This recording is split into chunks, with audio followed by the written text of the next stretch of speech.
I'm thinking, young Leo, there you are, you're 14, your mom comes back from work, says a friend of mine, Michael Foley, he's got a band called the Tropical Show Band, and you're in it. Were you actually kind of excited? Were you afraid? Like, what was the feeling? I don't know. I don't know, because it only seemed, it's when they worked in the same place. He was a commercial traveller by day, right, and Mum worked in the office. And he'd come over to the house now and again, and I remember when I got my first guitar, which wasn't long before that, it was only a year or so before that. Right.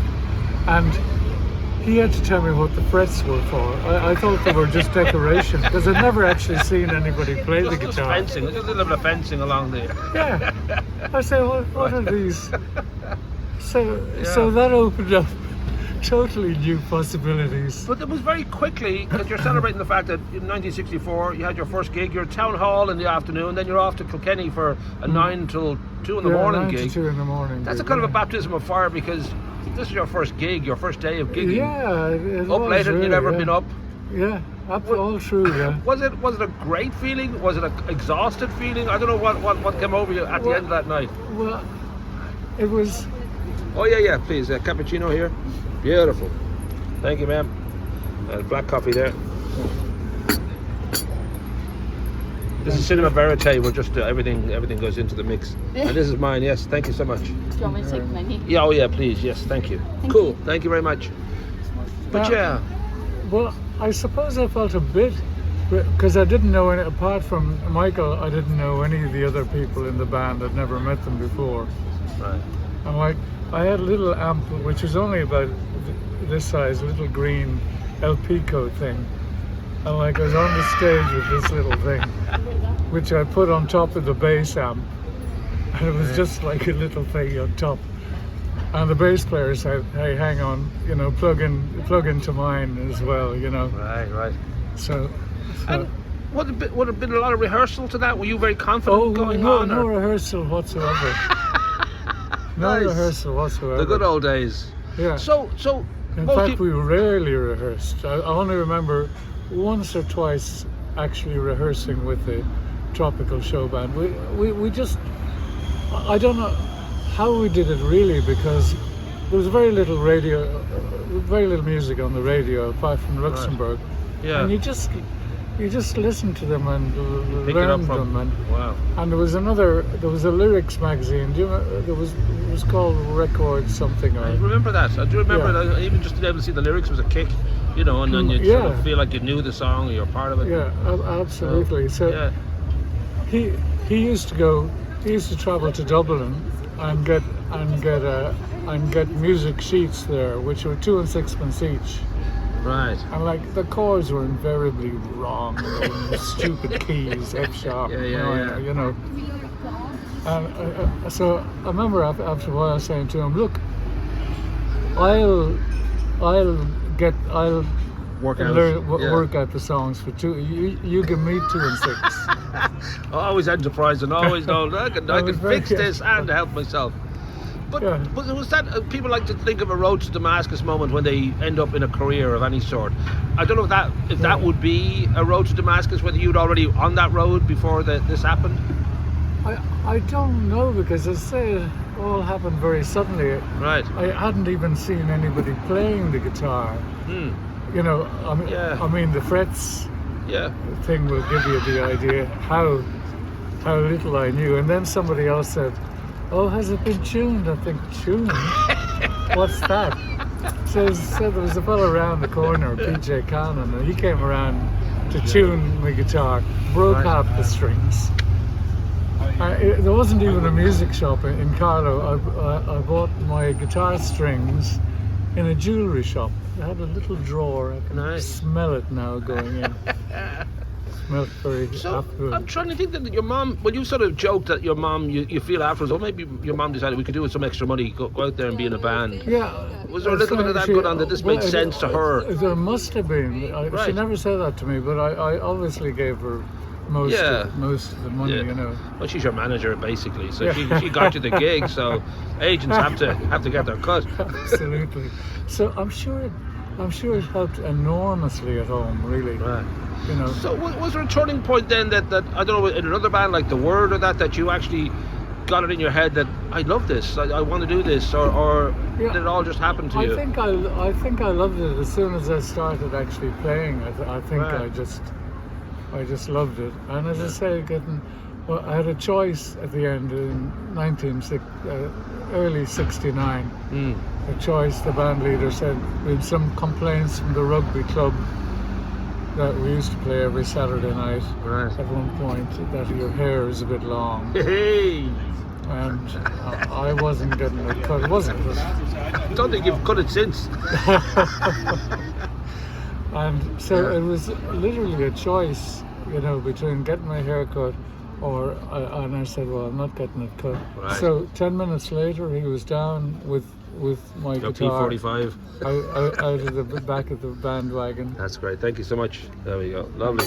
Thank you. You met Sonny. Thanks a million. Is that yours? That's yours. Yeah, that's yours there. Sorry, yes. From Newtown, Mount Kennedy, the beautiful Sonny Condell, 1969. Yeah. Were you looking at that point for a new direction, a new bandmate, a new? No. Well, the thing is, I remember we had a great ballad lounge in Carlow called Carpenters. Right. And Sweeney's Men used to play.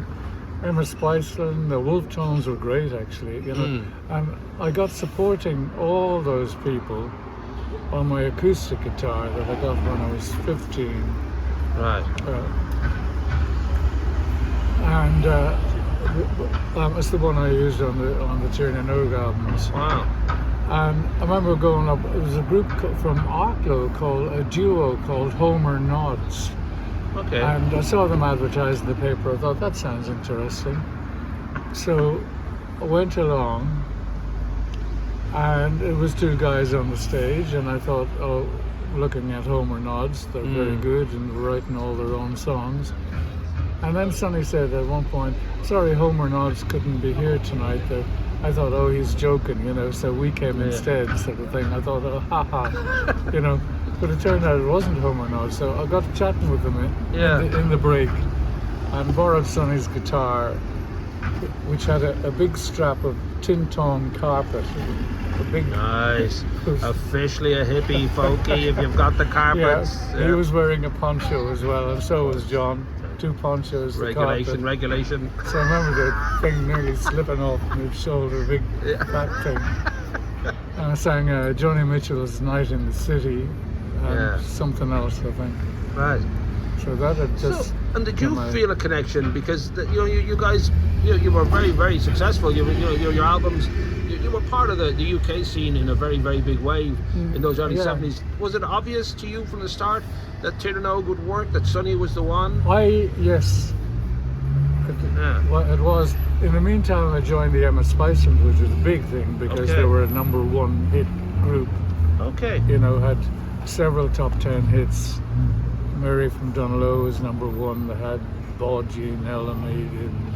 That was a big step then. I mean, to be kind of getting into a band that are hugely successful. Oh, it was like getting into the Beatles. Right. So the auditions were in Bray in the Arcadia. Okay. And there was 3 days of auditions. Wow. And I was the last one on the last day. It was like the X Factor. Right. So, but I thought I had everything because the hair was right length. Yay. Did your mom get a cut of that as well? But that, I'm just guessing that was like, your first step into what would be regarded as big time. Because if you've got a band that are charting, will you take half this? I might, yes. Yeah, because I really won't eat it all. But that idea that you're suddenly going from, you're in a show band, you're having fun around Carlow, but then to be in a band that are charting, that's quite a big leap forward. It was a big leap forward. Yeah. And somebody had just told me that Emma Spiceland are looking for a new member. Donald Lunny was leaving. Right. So I went into their offices in Leeson Street and said, I hear and I said, oh yeah, the auditions are on that day in Bray. Yeah. So from there to Tiernan and Oak seems like a short length of time. So I don't know how that. Yeah, it was only a year. Right. or a year or less. Well, Did the band say your hair was actually too long for them even? I don't know how that... well, funny, when we went to America and Canada, the Emma Spice and the manager called me into his office and said, look, hair too long. Did he? Yeah. Holy moly. And he said, no, we got, and I said, well, who are you going to get? The tour's in 2 weeks. Wow. But that's incredible. In the late 60s, and I know the 60s didn't arrive in Ireland until somewhere in the mid 70s, but still there was that feeling that was where music was headed, that's where culture was headed. Yeah. You know, if John Lennon can have his hair right down to his ass, and it seems bizarre that people would still think long hair is dangerous. Yeah. Or, it was funny because I was playing in the Word and the Tropical Show Band at the same time. Ah, okay. And both of them were really embarrassed about the other. Right. You know, like the Word was too weird, and me playing in a show band, don't tell anybody. You've always had this ability, and we'll get into the, Dylan turned electric, but you kind of turned electronica. Like, you really embraced what could be done with drum machines and with Echoplexes and all that. I know John Martin and people like that were messing with them in the 70s too, but you always seemed to me to be somebody who was hungry for not necessarily always looking back. You wanted to see what you could do. Yeah. Was that just an instinct? Was it a need in you that you didn't want to be stale? You didn't want to feel repeating yourself? I don't know what it was. I think like when I heard electronic groups like Kraftwerk and Human League, I just still love them. Yeah. And funnily enough, I was reading an interview with Phil Oakey, and he was saying the very first gig he went to, he was listing it, and he said it was Tiernan O'G, Wow. Procol Harum and Jethro Tull, so we were the first band.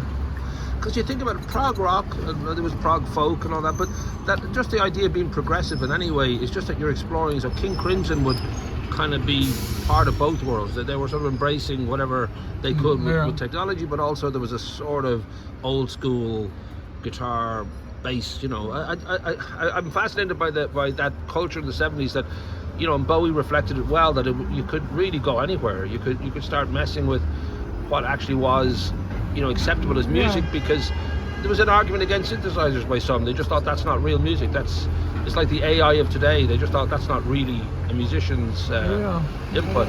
But you always seem to have this comfortable way of just pulling it all in together and having a natural result. I think so. As I say, I'm not sure really how it happened. Yeah. Well, you were very stoned for most of it, so that would. Yeah, well, that's another thing. It's funny. I just met a couple of people on Dunleary Station. An older woman, absolutely gorgeous and lovely. Yeah. I'm a very eccentric kind of guy that I bump into now and again. He's all talking very loud and. Right. Yeah. And he was saying, oh yeah, well, you must have been, in the 60s and all. Yeah. And I said, no, we weren't. I mean, all those tours we did with Jethro Tull and Procol Harum and stuff like that. Well, okay, Procol liked a bit of a smoke. Right. But the whole Jethro Tull thing, and all the bands, I can honestly say, apart from Hawkwind, who could barely find the fucking stage. I blame Lemmy. He's always been a bad influence on people.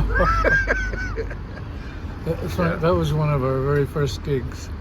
But you're going to say that they're all quite sober, they're all quite together. Yeah, totally. Because Zappa, for example, is anti-drugs. Like, you would think, Zappa's his culture, his whole notion of a good time, and Ian Anderson, decadence. The same, had never smoked. So that kind of wonderful thing where... Never even been drunk, actually, Ian Anderson was telling me. And that's an interesting thing, because people like to assume that you almost need to be high to make, Yeah, but that's... I remember being a bit annoyed with Ian Anderson, on tours.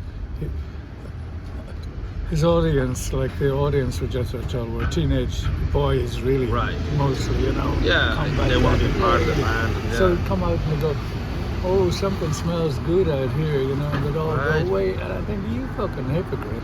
Yeah. Well, I suppose in a way, if you make whatever you're selling, you don't necessarily have to buy it yourself. Sometimes that in business, but that feeling of you know, the 70s especially, having that kind of success. I don't know whether you enjoyed it all, whether it was in any way kind of disorientating. I don't know whether you felt unsure about what to do. Well, I enjoyed it up to a point, but we were, like all the bands at the time, you read about Jimi Hendrix and everybody, all overworked. Right. And I remember saying to our agent or manager at one point, because we were managed by Chrysalis and agencyed by Chrysalis and recorded by Chrysalis and published by Chrysalis. You know, Chrysalis owned you. Yeah. So I remember saying, look, if we're on tour, great, 7 nights a week, fantastic. But if we're not on tour 3 nights a week, if a fourth one comes in, great. Right. You know, if it's a good gig, But I mean, we were literally traveling from Glasgow to Cornwall. Yeah. And kind of aimlessly in some ways. And there was a belief that, you know, the obviously striking with the iron's hot, make hay while the sun shines, all that notion. But from a Colonel Tom Parker point of view, there's that feeling of like, well, we can make like this amount of money if we do 4 nights, but we can make double that if we do 7 nights. And just that kind of feeling of, while we can, let's just keep selling this thing, you know, as hard as we can. Did that kind of contribute to the end of the band? Was there a feeling that you needed to get off this whole... Well, absolutely. It wasn't doing our creativity any good. I was saying, look, I don't want to be like the Mick Abrahams band. Yeah. You know, writing about Greyhound buses and, you know, because that's all, you know. Timetables aren't great for lyrics. Not really. You know. I remember coming out of one gig one night. I think we were on with Steel Eye Span somewhere. And being just so fed up. I remember kicking the van and kicking my guitar case. Right. I go, fuck, you know, so... Because the music tends to sort of, you know, and a lot of bands go through that wall of you know, just sort of repeating themselves, and they feel this, like, almost start to hate having to do it. And then, of course, that hardly makes for a wonderful gig. You suddenly you turn into Van Morrison. You know, you just sort of feel this sort of anger towards the audience, and you feel an anger towards having to do this on some level. Was that a, I don't know if that was a long period of recovery once you stepped off that sort of treadmill and said, okay, the band's over, I need a break. I don't know whether you got yourself away from music, or were you keen to just keep yourself? No, well, immediately came home, the two of us came home to Ireland and to Dublin. And we both started playing individually in toners. Okay. And that was great, you know, playing with the band Naima as a backing band with Trevor Knight and Dalton Gallagher and Fran Breen. Right, of course, Andrew Boland on guitar, he was amazing, you know. So it was, but at the same time, it was on our own terms. And but that sense of creativity where you can every now and again rip it up and start again, I guess that's always important, really, you know, because for most bands, like, you don't want to be the Beach Boys in your 60s and 70s singing about surfing when you can hardly stand up. So I think that idea that you would always have this, and that's not always by design, sometimes it happens because it has to, but the idea of you just start to play with new people, you start to play in new venues or new ways. Was that something that you recognized as important, or you had no choice? How you know, I mean, the creativity of being able to just, you know, you're saying you're talking playing with Garvin and Andrew Boland, having this new outlet, this new way of exploring how you sound and what you're doing. That seems to be a constant with you, that you're not sort of sitting in nostalgia and trying to sound. These are the hits, and I'm going to make sure they sound the same. Definitely. I mean, myself and Sonny kind of separated ourselves from the Tiernan Oak thing. And I mean, it wasn't that we broke up, but we needed the space. Yeah, you don't want to end up with music breaking up for musical indifferences. It's better to have differences and have this passion to actually do something rather than. So with people like Garvin and that whole crowd, especially in the late 70s, they were doing that sort of jazz funk thing, which was, you know, very beautifully done, and but in its own way was trying to push at the edges and go beyond the edges. Did the electronica stuff come in then for you? I don't know how long that took to become part of your act. The drum machine, the echoes. Well, funnily enough, the first one I saw using a drum machine was I was living in England, came over, Sonny was doing a gig in Trinity College. Wow. And he was using a drum machine, Oh. I'd never seen them use one before or since, but I thought, So I can say for sure that that's what turned me on to the drum machine. But you created such a beautiful sound when it came to, that mix of, all the different musical kind of influence you had, but certainly when you brought in the Echoplex and the drum machine and all that, it was just such a perfect swirl. I don't know if that happened very quickly, whether it took a while to find that groove. Well, sort of, by degrees, because, Right. but it was mostly based on the drum machine, really. Yeah. And just getting effects, but I didn't even have that many effects on the guitar. I had a phaser, which I bought from Sonny, actually. But a lot of Greystonians would have this very deep love for all your time in the woodlands, all your time in dance. It was just such a kind of almost a church-like thing of going, and just that sound you created, the atmosphere that you created.